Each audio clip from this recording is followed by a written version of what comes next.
هذا الزامل مرسل من المملكة العربية السعودية بقلم الأخ عبد الله دارس أحمد الأحمر، إهداء إلى عمه الغالي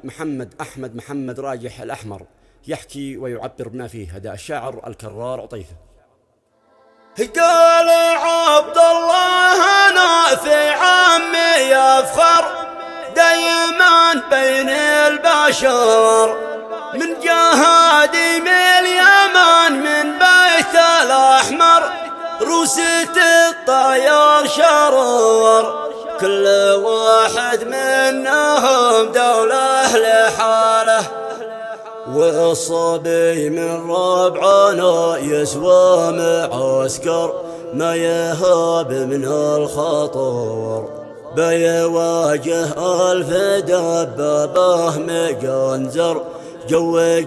وبر دور، عمي محمد سند واحنا رجاله. يا سلام الله مرة زمجر قد ما شن المطور، يا سلام الله مرة زمجر قد ما شن المطور، عرفها كذي وعود اصلي وعنبر تم صنعه في قطر، نرسله لأهل الفخامة والجلالة من ربوع المملكة للقرن الأعصر، عمي الشيخ الأغور صاحب الفزعات والقرن المظفر، في المواقف لا حضور بينا للعز ذي ما حد يناله، من وفاه اشعر ولو ما ودي اشعر، لكن الهاج السبور وانت يا الكرار بقوالي تنهجر، اشهد ان صوتك دوار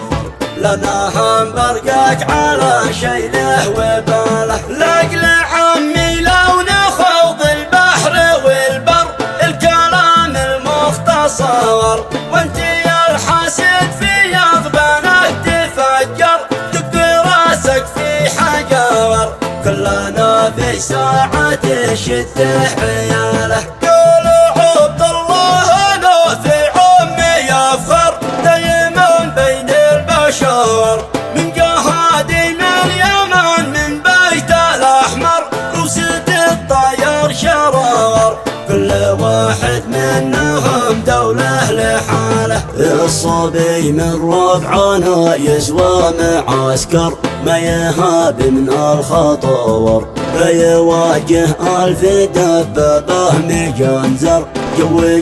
وبر بور، عمي محمد سند واحنا رجاله، بالوفا والقبيله والطيب سيطر بين ربعه وانتصر، والزمان بيكتب التاريخ مجبر نكشف في صم الحجر، الأصالة طبع الأصحاب الأصالة، يا جبل مباته الزكر حصرصر لو عثر من ما عثر، وانت شامخ من شموخ جبال مسور عزاتك روس النخور، ما توطر راس الأصحاب الفسالة، ختمها يا تاج راسي ما تراشر، وانت للعين البصور دايما بالخير عند الناس تذكر، في البوادي والحضور الكرم والجود من